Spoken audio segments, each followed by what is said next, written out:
Let's have a look at example 1, shall we? Now, what do you notice about the question, Zach? Read the question and tell me, is there something maybe that you feel like might be missing?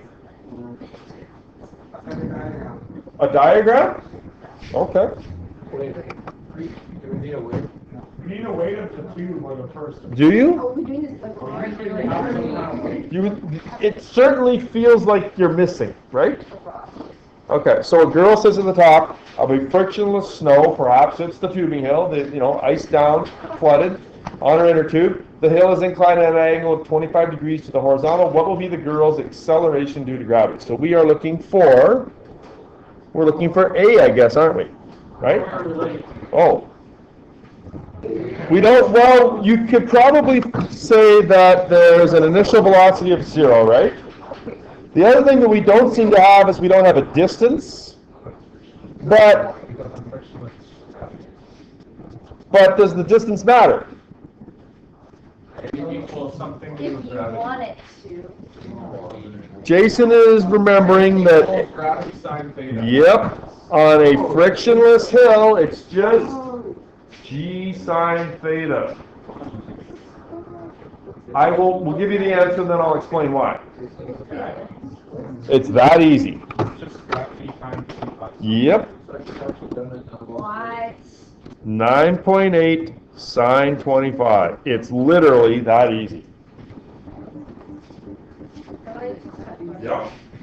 Or you like it when you wouldn't like it if you didn't know how to do it. It's a one-stepper. Yeah. It's not even country, not even a two-step. I don't care if it's a two-step. Why? No, one-step.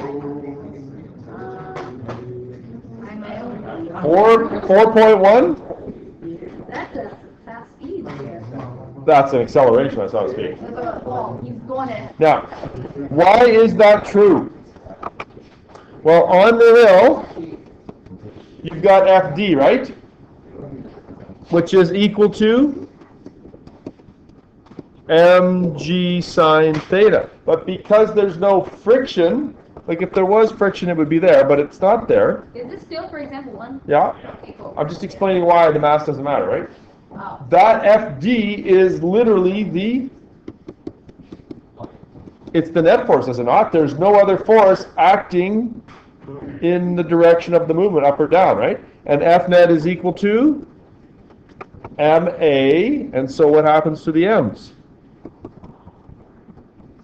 They cancel, and on a frictionless surface, your mass doesn't matter. So it doesn't matter that there was 12 people on that tube that Randy Greger lost his spleen on. He's going to lose his spleen anyways. Yeah, exactly. That's not true, because if he was by himself, nobody would have landed on him. Right? He was bound to lose his spleen. Someone was bound to get hurt. There was fate. Yeah, after 2 or 3 years of flooding a giant hill with ice, Who was in charge of that, like, hospital? really nobody. Really, there was just a dude, his name, he's the guy. Okay. Talking about strange individuals. When I was a kid, Evel Knievel was the man. I think he's dead now, I think. I'm pretty sure. His son is Robbie Knievel. He's a bit of a daredevil too. I think he's sort of retired now as well. So anyways, Evel Knievel was the man. Every kid on his little bike wanted to be him. We used to set up like piles of leaves and set them on fire and jump on bikes over top of them, and it was a lot of fun. Yeah. It was fun. We all thought we were Evel Knievel. So one day, anyways, Evel Knievel said, "Hey, I'm going to jump the those called the fountains, that's what I'm trying to say. The fountains at Caesar's Palace in Las Vegas. Those fountains are no longer there. I was just there in Vegas. The fountains are long gone. There is video of it. I will show you. Oh, nice. Okay? Is this the video you were showing? It's one. I've got another Evel Knievel video for you. It's hilarious. Oh, nice. I'm going to show you once we're done here. Now, Evel Knievel wasn't necessarily a physics dude. He didn't measure the angle of the ramps and measure the distance and say, okay, I got to be going this fast. He basically just let her back and I hope I land. Not exactly what you want to do when you're jumping over the fountains at Caesar's Palace, but anyways, let's do this here. Evel Knievel is driving his motorcycle up a ramp inclined at 30 degrees to the horizontal before jumping over a row of cars. Made it easy. If there's a constant friction force of 1,000 newtons on the ramp, determine the force that the motorcycle engine must apply to accelerate up the ramp at 1/3 G. So I'm throwing a few curveballs at you here. Assume that the mass of evil in the bike is 250 kilograms. What do I mean by 1/3 G? 1/3 gravity. So the first thing you want to do here is figure out what the actual acceleration is. So it's going to be 1/3 times 9.8, which is equivalent to 9.8 divided by 3. Why they give it to you in that format, I have no idea. But I wanted you to be aware of that. So that's 3.27. A equals. Acceleration is 3.27 meters per second squared. It's just a... No. Because it says 1/3 gravity. 1/3 gravity, right? So the acceleration is 1/3 the acceleration of gravity, so it's 1/3 times 9.8. It's just a stupid way of saying that. It's just a stupid way of saying that, but they're introducing the idea of G being a unit for acceleration is really what it is, right? Like you hear about like test pilots pulling 4 Gs, it means 4 times 9.8. Yeah. Yeah, that's what it means. Not 4,000, like gram, not 4,000. 4 Gs is like units of acceleration. Okay, the next thing, let's find the weight force. So we got 250 times 9.8. We're just finding the weight force here.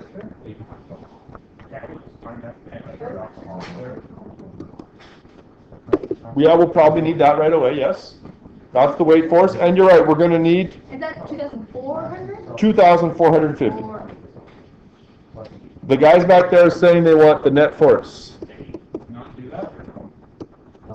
Can I not do what?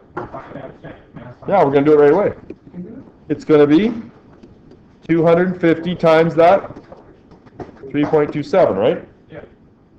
250 times 3.27. 817.5. Okay, so that's the net force, the force that has to result from this little trick. Now, there's a constant frictional force of 1,000 newtons on the ramp. Does that seem a little excessive to you? 1,000 newtons of friction? Yes, that's a little excessive. Whatever. He did make the jump, he just didn't land it. I'll show you. No. I'll show you. So, we're going to say that F net is equal to... Do you remember there was a question in grade 11 where there was a truck driving and there was so much friction, it said how much applied force do you need to accelerate at? And sometimes you subtract and sometimes you add. Do you remember that, those of you that were with me? You might remember it if I showed it to you. This is similar. So the net force here is the applied force plus the friction force. And this is where writing the formula, Zach, is so important. Because my F net is my 817.5, and I'm really solving for my applied force. That's what I want to know. The question asks, determine the force that the motorcycle engine must apply. So I'm asking for FA, and my FF is going to be minus, not 10,000, minus 1,000, right? Why is it minus? Because the friction force is opposite to the applied force, right? The applied force is pushing it up the ramp, and the friction force is holding it back. So when that minus 1,000 goes to the other side, your applied force becomes 1,817.5. You don't subtract, you add. And if you stop and think about it, the engine has to produce 17.5 newtons of force. 1,000 of that goes to friction, and the leftover 817.5 goes into actually accelerating him up the ramp, hopefully landing it. And look at how close they've got these people here in the picture. Guy right there, oh yeah, motorbike flying through there. I'll just sit here and take a picture. That'll be safe. This was the 70s. Safety wasn't exactly their thing back then. He wasn't Mr. Safe, this Evel Knievel. You'll see the videos, you'll laugh. Okay.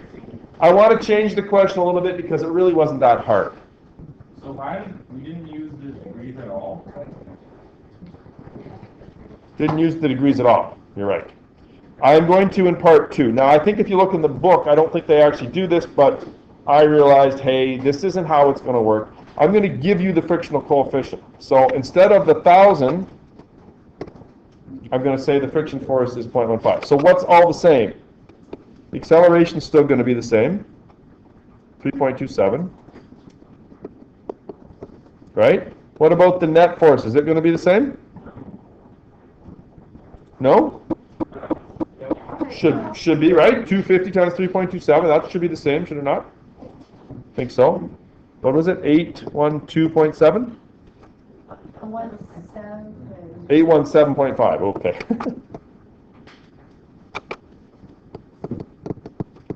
Okay, now, there he is. We've got an applied force up. Now, we really didn't take into account the FD, and we really didn't take into account the friction force, right?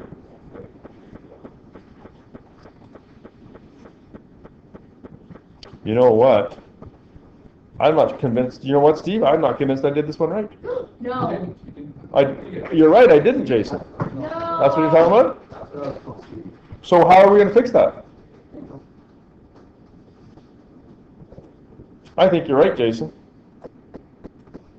Does anyone have their textbook handy? Can you switch to that page? What is it? Page 194? Does anyone have it? Here, I got mine. I think you're right, Jason. We did, because Steve said we didn't do the angle, right?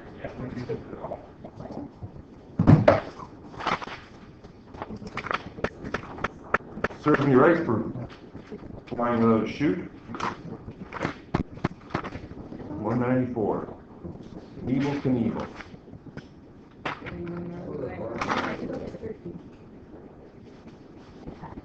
My answer's not right.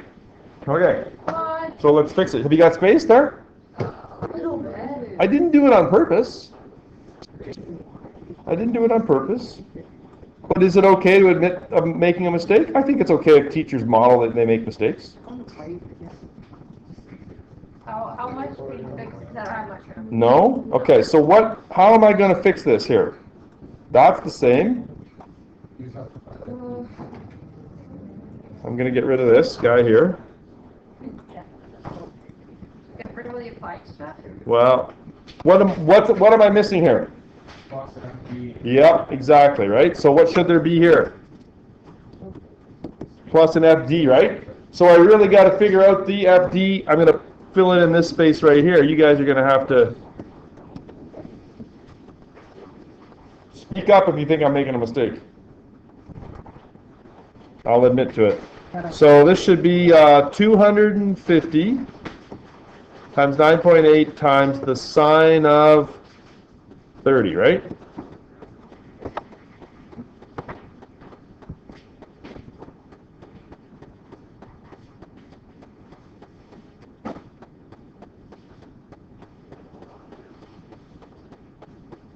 One, 225.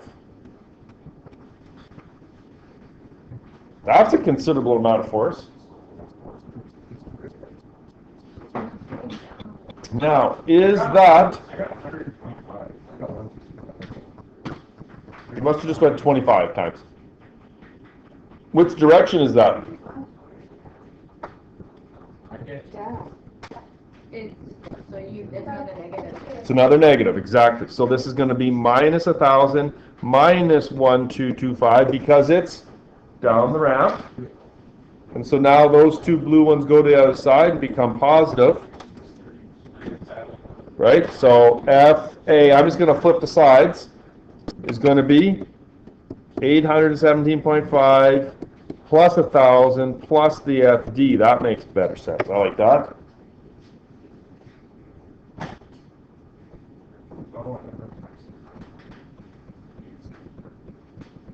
That's closer to the answer in the book. 3042.5 newtons. Yeah, that's better.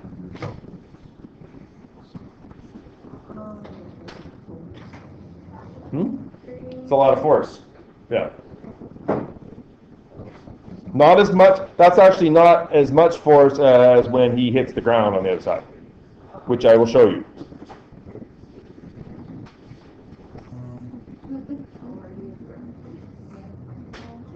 Okay, so now, what if the frictional coefficient is, oh, let me go back, okay, sorry. Okay, so what's going to change in part B where I don't have the FF, I don't have that 1,000, I just have the 0.15. What's going to change here? Yeah, you got to find friction, remember? So mu is equal to FF over Fn. Do we have the normal force? No. No. So we're going to have to do that first. Fn is going to be mg cos theta. This is why I realized I had to do it on the last one, because I'm like, oh yeah. So that's going to be 250 times 9.8 times cosine, is it 25? 30. 30? 21.8? That's what we got. And now over here, mu value is 0.15. Solve for friction. So multiply that number by 0.15. 318.3. That's a more reasonable friction value, right, than 1,000, I think.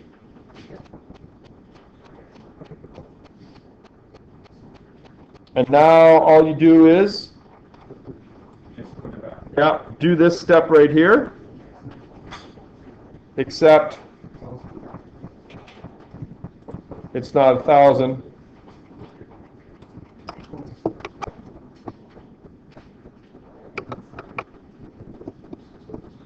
It's minus 318.3.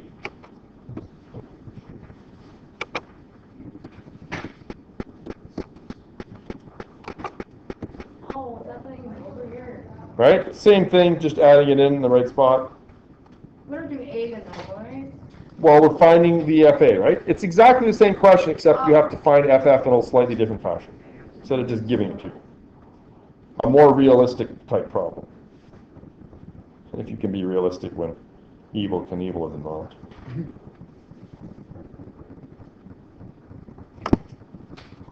Oops. 2360.8 newtons. Oh yeah. Now for the fun stuff.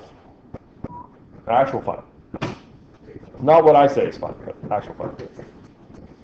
So Evel Knievel decided he really wanted to jump the Grand Canyon. We could show that one. Have you ever been to the Grand Canyon? No, I didn't show that picture. Have you seen that one? Yeah. The Grand Canyon is really wide. Have you been there? Yes. Are you going to jump it in a motorbike? No. No.